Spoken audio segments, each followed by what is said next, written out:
Cinta bisa sembuh, tapi luka karena pengkhianatan kadang tinggal seumur hidup.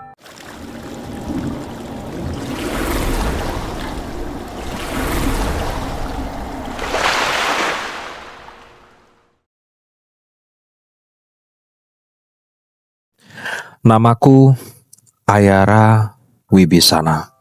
Usia 30 tahun, aku istri dari seorang pria bernama Renal Ardana. Kami sudah menikah hampir 5 tahun. Aku mengira kami pasangan yang cukup bahagia, meski kadang harus berhemat, meski belum dikaruniai anak, tapi cinta kami cukup untuk saling bertahan. Atau setidaknya, aku yang merasa begitu. Sore itu, aku baru saja menyelesaikan 3 loyang brownies panggang pesanan tetangga sebelah. Sambil duduk meluruskan pinggang di lantai dapur, aku membuka ponsel dan mengecek pesan-pesan dari pelanggan. Di antara notifikasi yang masuk, satu panggilan tak terjawab dari Lina, adik perempuan Renal, muncul di layar. Aku baru mau membalas saat ponselku kembali berdering. Lina menelpon lagi. Aku angkat dengan santai, tak menaruh curiga apapun. "Halo, Lina, kenapa nak?" tanyaku sambil mengelap tangan. Suara di seberang terdengar pelan tapi gugup. "Mbak Ayara, maaf ya, tapi aku harus kasih tahu ini. Mas Ray, dia baru aja ijab kabul, Mbak. Dia nikah lagi."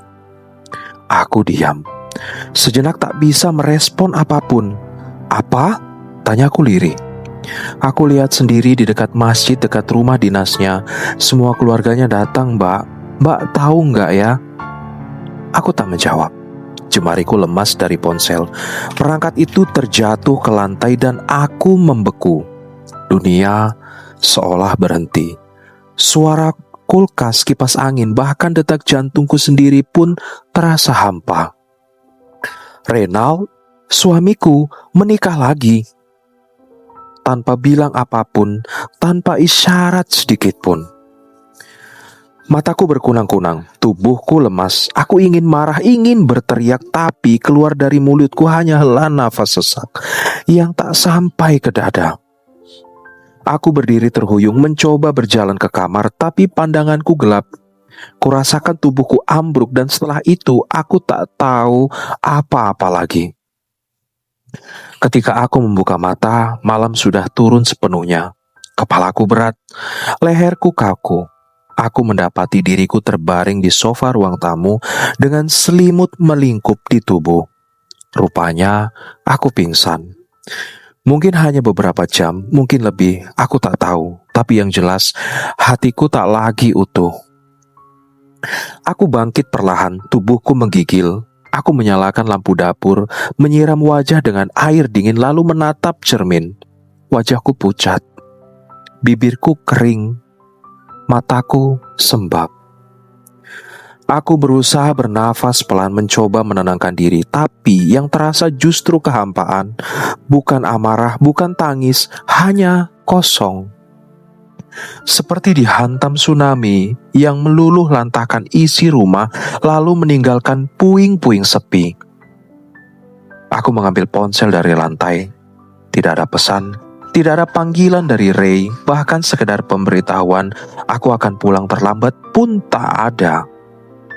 Aku menatap layar itu lama sekali, berharap ia akan menelpon, berharap semua ini hanya salah paham, tapi tidak. Aku masuk ke kamar, duduk di atas ranjang. Kutatap lemari baju kami, 2 sisi yang dulu kupikir milik bersama, sekarang terasa aneh, seolah aku berbagi lemari dengan pengkhianat.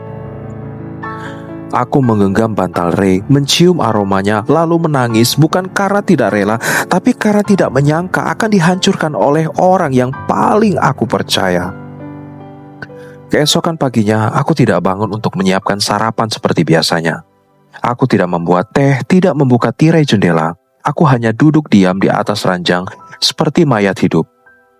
Hari-hari yang biasa kami jalani bersama kini terasa asing, sepi, dingin. Pukul 9 malam, pintu depan terdengar diketuk. Sekali, 2 kali, 3 kali. Aku menoleh pelan. Suara kunci diputar dari luar. Ray masuk. Dia mengenakan kemeja putih yang kusetrika kemarin pagi. Wajahnya segar, bahkan bisa dibilang damai. Dia melihatku di sofa. Kami saling menatap dalam diam. Aku berharap dia akan terburu-buru menjelaskan, memohon maaf, atau membela diri. Tapi tidak. Dia hanya berdiri di ambang pintu lalu menutupnya pelan. "Kamu tahu segalanya ya?" tanyanya pelan. Aku tidak menjawab, hanya menatapnya dengan tatapan kosong. Dia melepas sepatunya, masuk ke dalam rumah dan duduk di kursi seberangku, lalu berkata datar, "Aku masih suami kamu, Ayara. Kamu tetap istri pertama." Kalimat itu membuat hatiku bergejolak. "Dan kamu pikir aku bangga dengan posisi itu setelah kamu menikah lagi tanpa bicara sepatah kata pun padaku?" ujarku menahan nafas. "Aku gak bermaksud menyakiti kamu," katanya pelan. Aku tertawa lirih, pahit. "Gak bermaksud menyakiti. Tapi kamu malah menikah lagi diam-diam. Bahkan aku tahu dari adikmu, bukan dari kamu." Dia menunduk. Dia butuh perlindungan. Keluarganya memaksa kami menikah. Ini bukan karena aku mencintainya. Aku terdiam, lelah. "Kalau bukan karena cinta, kenapa kamu tega menghancurkan rumah tangga kita?" tanya aku nyaris berteriak. Renal menatapku. Wajahnya tampak bingung, tapi tak ada rasa bersalah yang cukup di sana. Lalu, tanpa aba-aba, dia berkata, "Malam ini, seharusnya aku diminta datang ke rumah mertuaku. Tapi aku gak ke sana. Aku tetap di sini." Aku tercengang. "Kenapa?" tanyaku nyaris tak terdengar. "Karena aku gak sanggup tidur di pelukan orang lain. Meskipun kami baru menikah hari ini, aku tetap milik kamu." Kata-katanya membuat dadaku sesak. Ini ironis, menjijikan sekaligus menyakitkan. Dia masuk ke kamar, melepas kemejanya, berganti pakaian tidur, lalu berbaring di sisi ranjang yang biasa dia tiduri. Aku masih duduk di sofa. Mataku tak bisa berkedip, tubuhku menggigil, kepalaku penuh tanya. Aku berjalan perlahan ke kamar, berdiri di depan pintu. Dia menoleh dan berkata, "Kamu gak perlu takut. Aku cuma ingin ada di sisimu malam ini." Aku tahu tubuhku terlalu lelah untuk melawan. Aku tahu hatiku sedang terombang-ambing, tapi aku ikut berbaring dalam diam, dengan mata terbuka menatap langit-langit. Jarak kami hanya sejengkal, tapi terasa seperti samudra. Dan malam itu, malam pertama mereka sebagai pasangan sah, justru aku yang dia peluk dalam tidurnya. Tanganku terlipat di dada. Pipiku basah oleh air mata. Suara nafas Renal di dekatku hangat. Tapi bukan kehangatan yang membuat nyaman, melainkan luka yang semakin dalam. Pagi menjelang, tapi yang aku rasakan bukan cahaya, melainkan kabut. Kabut yang menutupi semua masa depan yang pernah kami rencanakan. Aku tahu, cerita ini baru saja dimulai. Tapi satu hal yang pasti, malam itu pelukannya bukan lagi milik cinta, melainkan sisa rasa bersalah yang menyamar jadi kasih sayang. Dan aku hanya korban dari pernikahan yang seharusnya tak pernah terjadi. Esok paginya, aku bangun lebih awal dari biasanya. Tapi bukan untuk menyiapkan sarapan atau membuka jendela, melainkan hanya duduk diam di meja makan, menatap makanan yang tak aku sentuh semalam. Nasi sudah kering, ayam goreng dingin, dan kuah sayur bening pun mengeluarkan aroma yang tidak segar lagi. Tapi entah kenapa aku tetap menatap semuanya. Mungkin karena hatiku sedang sama, basi dan kehilangan rasa. Renal belum bangun. Dia tidur di sebelahku semalam, memelukku tanpa suara, tanpa permintaan maaf, seolah pelukan itu cukup untuk menambah luka yang dia buat. Sekitar pukul 7 dia bangun, duduk di sisi tempat tidur, lalu mengambil handuk. Dia menoleh ke arahku yang duduk di ambang pintu kamar. "Kamu gak tidur?" tanyanya. Aku menggeleng pelan. Dia tak bicara lagi, hanya berdiri dan berjalan ke kamar mandi. Tak lama dia keluar dan mengenakan kemeja kerjanya tanpa sarapan, tanpa pamit. Dia pergi begitu saja. Aku duduk di ruang tamu sendirian, hampa. Tubuhku ada, tapi jiwaku rasanya masih tertinggal di malam sebelumnya. Malam pertama yang seharusnya bukan milikku, tapi kenyataannya akulah yang dipeluknya. Bukan perempuan yang baru saja dia nikahi. Sepanjang hari aku tak keluar kamar, tak membuka ponsel, tak menjawab pesan dari teman-teman arisan, tak membalas chat keluarga yang menanyakan kabar. Aku hanya duduk dan kadang berdiri untuk sekedar menuang air minum yang akhirnya tak ku minum. Aku menunggu. Menunggu laki-laki yang sudah mengkhianatiku untuk menjelaskan semuanya dari mulutnya sendiri, tanpa dibumbui alasan klise, tanpa menyembunyikan kenyataan. Aku hanya ingin tahu sejujurnya. Malam pun datang lagi dan aku tetap di tempat yang sama. Meja makan kini sudah rapi. Makanan yang tadi siang kupanaskan kembali kutata seperti biasanya. Entah kenapa, bagian kecil dari hatiku masih berharap. Mungkin dia akan sadar. Mungkin dia akan datang dan bicara. Pukul 9:05 suara kunci pintu terdengar. Aku refleks berdiri. Hatiku berdetak tak karuan. Bukan karena rindu, tapi karena luka yang menuntut penjelasan. Renal masuk, mengenakan batik lengan panjang. Wajahnya terlihat tenang, nyaris datar, seperti seorang yang baru saja pulang dari acara keluarga, bukan dari rumah istri barunya. "Kamu tahu segalanya ya?" tanyanya datar sambil melepas sepatu. Aku menatapnya tanpa senyum. "Kamu bahkan gak mau minta maaf." Suaraku pelan tapi tegas. Dia berjalan ke arah meja makan, menatap makanan yang sudah kusiapkan, lalu duduk tanpa menyentuhnya. "Aku masih suami kamu, Ayara, dan kamu tetap istri pertama," ucapnya tanpa ekspresi. Aku menghela nafas panjang. "Tapi kamu menghancurkan semuanya. Kita, aku, rumah ini, semua yang kita bangun." Renal menunduk sebentar, lalu berkata, dia butuh perlindungan. Keluarganya desak kami nikah. Ini bukan soal cinta. Aku tertawa kecil, bukan karena lucu, tapi karena ketir. "Kalau bukan karena cinta, kenapa kamu tega menyakitiku?" Dia menatapku lama, tapi tak menjawab. Mulutnya seolah terkunci oleh rasa bersalah, atau mungkin rasa takut.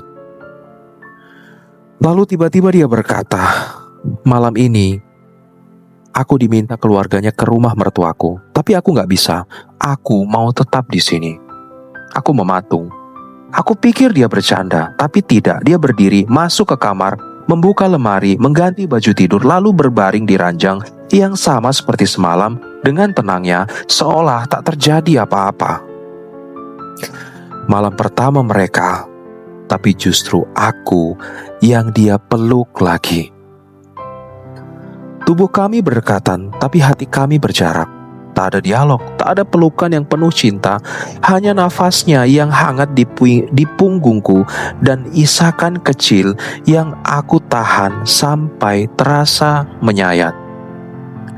Dan di malam itulah untuk pertama kalinya aku menyadari, Renal bukan lagi orang yang sama. Dia tak lagi mencintaiku, tapi juga belum bisa melepasku. Aku terjebak. Terjebak di antara cinta yang lama dan kenyataan yang pahit. Esok paginya aku bangun lebih dulu, kali ini bukan untuk membuat sarapan, tapi untuk menyelesaikan sesuatu yang tak bisa lagi kutunda. Aku mengemas sebagian pakaianku, Tidak banyak, hanya beberapa helai gamis, jilbab, dan baju rumahan. Aku juga membawa buku catatan keuangan usahaku. Tidak lupa kue-kue kering yang sudah ku packing untuk pelanggan. Pagi itu, aku keluar rumah tanpa pamit. Kutinggalkan rumah itu, bukan karena aku menyerah, tapi karena aku ingin mencari udara. Aku ingin berpikir jauh dari kebisingan emosiku sendiri. Aku pergi ke rumah sahabat lamaku, Reva. Kami dulu sekampus, lalu terpisah setelah menikah. Reva tinggal di kota yang sama, hanya beda kecamatan. Aku menginap di sana. Reva memelukku lama saat tahu semuanya. Tapi dia tak bertanya banyak. Dia hanya bilang, "Kamu boleh tinggal di sini selama kamu butuh." 3 hari aku di rumah Reva, dan selama 3 hari itu, Renal tak menghubungiku. Tidak ada satu pesan pun, tidak ada satu telepon, padahal aku yakin dia pasti tahu aku tak ada di rumah. Tapi dia memilih diam. Atau mungkin dia sedang menikmati waktunya bersama istri barunya.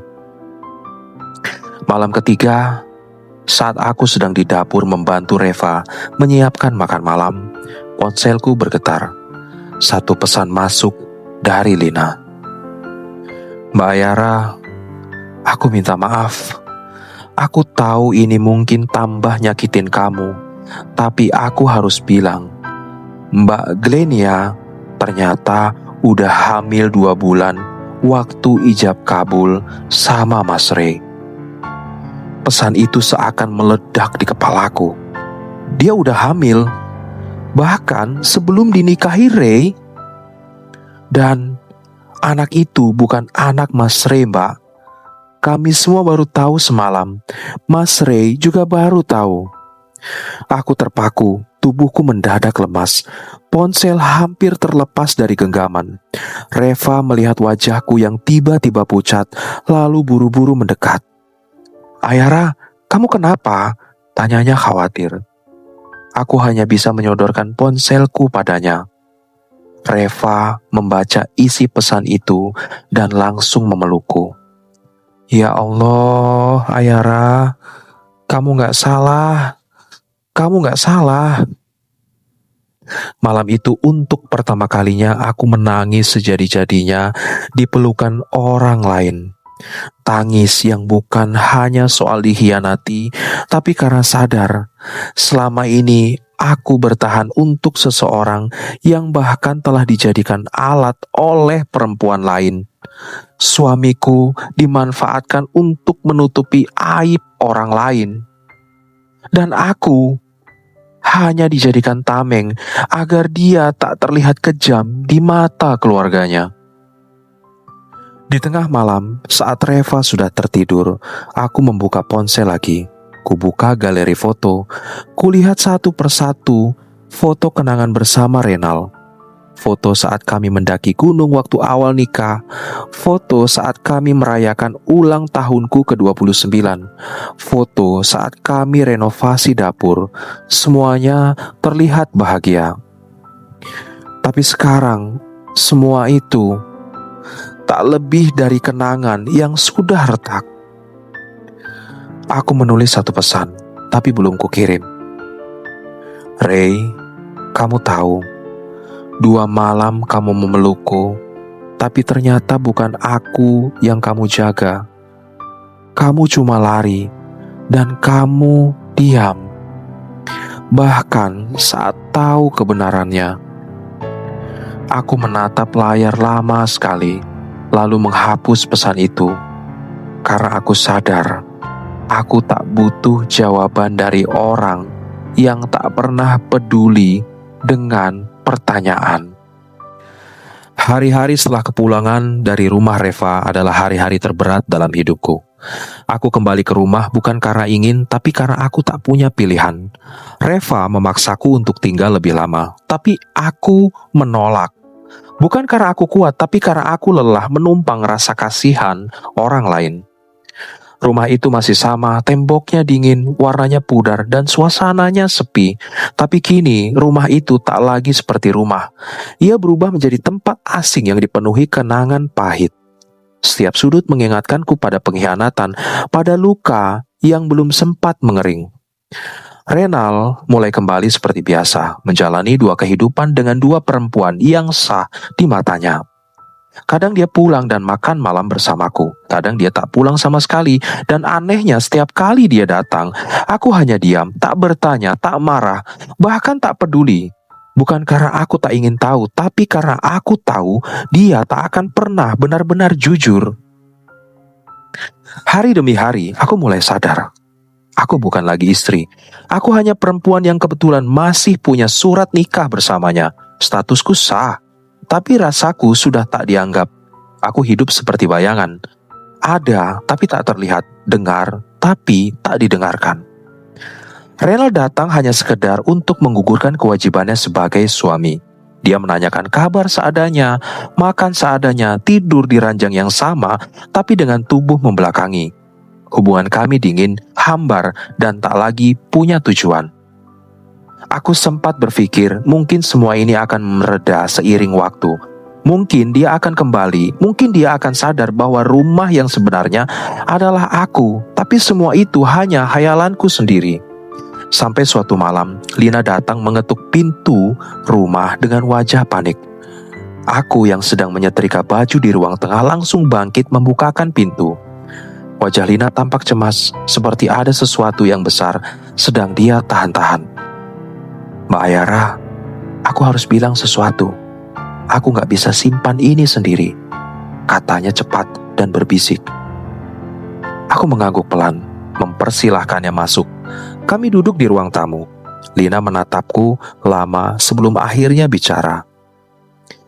"Ini soal Mbak Glenia," suaranya nyaris berbisik. Aku menatapnya. Aku sudah menduga akan ada sesuatu yang buruk. "Dia hamil, Mbak, waktu nikah sama Mas Rey. Dia udah hamil 2 bulan. Jantungku serasa berhenti, tapi aku mencoba tetap tenang. "Anaknya Mas Rey?" tanyaku pelan. Lina menggeleng cepat. Bukan anak Mas Rey. Aku dengar dari omongan tante-tante di keluarga, ada satu yang keceplosan. Katanya keluarga Mahendra buru-buru nikahin Glenia karena ketahuan dia hamil duluan, supaya nama baik keluarga gak jatuh." Kepala aku terasa berat. Rasanya seperti ada palu besar menghantam pelipis kanan dan kiri secara bersamaan. Tapi aku tetap berusaha bicara. "Jadi, Mas Rey dijadikan pelindung reputasi?" Lina menunduk. "Aku gak tahu pasti gimana prosesnya. Tapi Mas Rey baru tahu 2 hari lalu. Dia katanya syok. Tapi dia juga belum tahu harus bagaimana." Aku ingin tertawa, tapi tak bisa. Rasanya lucu sekaligus tragis. Suamiku menikah diam-diam, menikahi perempuan lain, dan sekarang ternyata perempuan itu hamil anak orang lain. Bukan hanya dia yang dibohongi, aku juga. Bahkan seluruh keluarga besar kami jadi korban sandiwara yang mereka sebut penyelamatan nama baik. Aku memejamkan mata sejenak, mencoba mengatur nafas, tapi yang terasa justru dada ini makin sesak. Aku cuma gak ngerti, Lin. Dia tega menyakitiku. Untuk perempuan yang bahkan gak jujur sama dia dari awal, ucapku lirih. Lina menggenggam tanganku erat. Aku tahu ini gak adil buat Mbak Ayara. Tapi aku gak tahu harus bantu apa. Aku cuma bisa bilang, kamu berhak marah, berhak pergi, atau berhak diam. Tapi jangan sampai kamu ngerasa semua ini salah kamu. Aku mengangguk kecil. Air mataku jatuh. Kali ini bukan karena sakit, tapi karena merasa bodoh. Bodoh karena bertahan terlalu lama. Bodoh karena pernah berharap bisa memperbaiki sesuatu yang jelas-jelas sudah hancur. Malam itu, aku tak tidur. Aku duduk di pinggir ranjang, menatap lemari yang pernah kami isi bersama. Kutatap foto pernikahan kami yang masih tergantung di dinding. Aku mendekat, melepas bingkainya, lalu meletakkannya di dalam laci. Aku mengambil buku catatan. Di halaman pertama, aku menulis dengan tinta merah. Bertahan dalam luka bukan bentuk kesetiaan, tapi bentuk pengkhianatan terhadap diri sendiri. Keesokan harinya, aku pergi ke tempat kerja Renal, bukan untuk mencari keributan, tapi untuk bicara sekali saja, sebagai perempuan yang dulu pernah dia pilih. Aku datang tanpa riasan, pakaianku sederhana, hanya kemeja putih dan rok panjang. Tapi langkahku mantap. Aku menunggu di lobi kantor sampai dia turun. Dia kaget melihatku. Mungkin karena dia tak menyangka aku akan datang ke tempat yang selama ini dia jaga sebagai zona aman dari semua konflik rumah tangga. "Kamu ngapain kesini?" tanyanya pelan. "Aku cuma mau bicara sebentar. Kalau kamu masih punya sisa waktu sebagai suamiku," jawabku tegas. Kami duduk di kafe kecil seberang kantornya. Tempat itu dulu sering kami kunjungi waktu masih pacaran. Tapi hari ini rasanya seperti tempat asing yang hanya dihuni dua orang asing yang pernah saling mencintai. "Aku udah tahu semuanya," kataku tanpa basa-basi. Dia menatapku, wajahnya sedikit berubah. "Soal Glennia dan anak yang bukan dari kamu." Renal menunduk, genggaman tangannya di cangkir kopi tampak gemetar. "Kenapa kamu gak cerita?" tanyaku. "Aku bingung. Aku gak tahu harus mulai dari mana." "Kamu gak tahu harus mulai dari mana? Tapi kamu tahu cara menyakitiku tanpa ragu." Suaraku bergetar. Dia menatapku. Aku pikir dia hanya butuh tempat berteduh. Aku gak tahu bahwa dia bohong. Aku juga korban, Ayara." Aku mengangguk pelan. "Iya, kamu korban. Tapi aku lebih dari itu. Aku istrimu yang kamu tinggalkan, kamu abaikan, dan kamu dustai. Bukan sekali, tapi berkali-kali, Renal." Dia menunduk, tak bisa menjawab. Aku menarik nafas dalam-dalam. Aku datang bukan untuk minta maaf, bukan juga untuk memohon kamu kembali. Aku hanya ingin kamu tahu, kamu bukan satu-satunya yang disakiti di cerita ini. Tapi kamu adalah satu-satunya yang memilih untuk tetap tinggal di luka yang kamu tahu salah arah. Aku bangkit, berdiri di hadapannya. "Mulai hari ini kamu bebas, aku juga.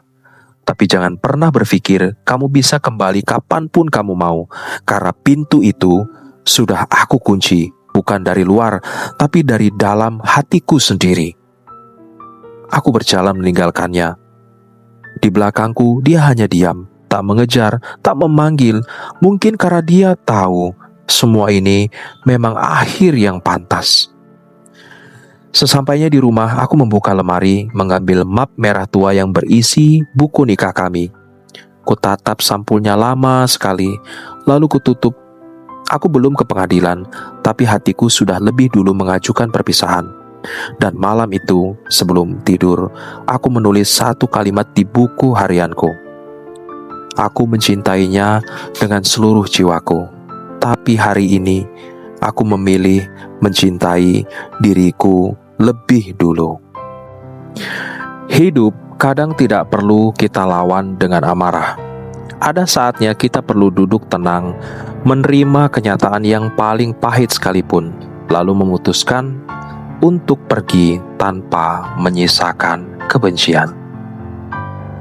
Itu yang kupelajari setelah semua ini, setelah luka yang ditorehkan Renal dan kebohongan yang dibungkus rapi oleh Glennia. Tapi anehnya, aku tidak marah pada Glennia, bahkan sedikit pun tidak. Aku tahu hidup akan membalas semua kepalsuan dengan cara yang tidak bisa kita duga, dan aku yakin perempuan itu sudah cukup menanggung dosanya sendiri. menikah tanpa cinta, hamil dari laki-laki yang meninggalkannya, lalu menjalani rumah tangga yang dibangun bukan atas dasar kejujuran, tapi keterpaksaan dan nama baik semata. Itu bukan hidup, itu penjara dengan pintu yang mereka kunci dari dalam diri sendiri. Yang aku ingin hanya satu, bicara sekali lagi dengan Renal. Bukan sebagai istrinya, tapi sebagai perempuan yang dulu pernah dia yakinkan akan dijaga, dilindungi, dan dicintai sampai akhir hayat. Kami bertemu di taman belakang rumah, di bangku kayu yang sudah sedikit lapuk. Tempat kami dulu sering duduk berdua. Tempat aku biasa menyandarkan kepala di bahunya sambil bercerita soal mimpi-mimpiku. Tempat dia pernah bilang, selama aku hidup, kamu gak akan pernah sendiri. Hari itu langit mendung, udara agak lembab, tapi suasananya tenang. Renal datang dengan kemeja lengan panjang, wajahnya tampak lelah, tapi kali ini ada sesuatu yang berbeda di matanya. Bukan lagi pandangan datar seperti biasanya, tapi pandangan seseorang yang tahu dia sudah kehilangan sesuatu yang tak akan pernah bisa dia dapatkan kembali. Aku sudah tahu semuanya, Ray, kataku pelan, tentang Glennia, tentang anak yang bukan milikmu. Dia tertunduk, lama sekali, nafasnya berat. Maaf Ayara, aku terlalu bodoh, suaranya lirih. Aku pikir aku bisa menebus semuanya dengan tetap mempertahankan kamu. Tapi ternyata aku malah menyakitimu lebih dalam. Aku pikir kalau aku masih memelukmu, aku bisa memperbaiki semuanya. Tapi aku salah. Aku cuma membuatmu bertahan dalam luka yang seharusnya tidak kamu tanggung. Aku tersenyum tipis, bukan senyum bahagia, tapi senyum dari hati yang sudah lelah berharap. Kamu bisa menebus semuanya, Ray, dengan melepaskanku. Dia menoleh padaku cepat, matanya membelalak. Kamu serius? Tanyanya setengah tidak percaya. Aku mengangguk. Aku sudah terlalu lama bertahan dalam hubungan yang hanya menyisakan rasa sakit. Aku sudah terlalu sering tidur dengan air mata. Dan kamu tahu, malam-malam saat kamu memelukku, itu bukan pelukan suami. Itu pelukan dari seseorang yang takut kehilangan muka. Renal memejamkan matanya. Dia memijat pelipisnya, menahan gejolak yang tak bisa dikeluarkan. Aku masih sayang kamu, Ayara. Aku tahu, potongku pelan, tapi sayangmu gak cukup untuk menyembuhkan semua ini. Karena cinta tanpa kejujuran cuma jadi luka yang gak pernah selesai dijahit. Dia terdiam, tangannya mengepal tapi tidak membantah. Kita terlalu lama diam, Ray, dan sekarang semua ini terlalu terlambat untuk diperbaiki. Aku bangkit dari bangku, berdiri di hadapannya. Angin sore mengibaskan ujung kerudungku. Dedaunan gugur perlahan seperti perasaanku. Besok, aku akan minta cerai. Tapi bukan karena aku benci. Bukan karena aku ingin balas dendam. Tapi karena aku ingin hidupku kembali. Aku ingin mencintai diriku sendiri, tanpa bayang-bayang luka dari masa lalu. Renal berdiri, tapi tidak mengajarku. Dia hanya berdiri diam, matanya berkaca-kaca, tapi tak ada satupun kata keluar dari mulutnya. Dan itulah yang membuatku yakin bahwa kepergian ini memang sudah saatnya. Esok harinya aku mengurus semuanya sendiri ke kantor KUA, mengisi formulir, bertemu petugas, semua dilakukan tanpa suara, tanpa keributan, tanpa linangan air mata yang meledak-meledak. Hatiku sudah selesai berperang, dan hari itu aku resmi jadi perempuan bebas, bukan lagi istri dari seseorang yang tak tahu cara menjaga. Renal tidak datang ke sidang, dia hanya menitipkan tanda tangan lewat pengacaranya. Tidak ada ucapan perpisahan, tidak ada pelukan, tidak ada permintaan maaf terakhir. Tapi anehnya, aku merasa ringan, sangat ringan, seolah beban bertahun-tahun yang kugendong di punggungku akhirnya dilepaskan juga. 3 bulan kemudian, aku pindah ke kota lain, sebuah kota kecil yang tidak terlalu ramai, tapi cukup nyaman untuk memulai hidup baru.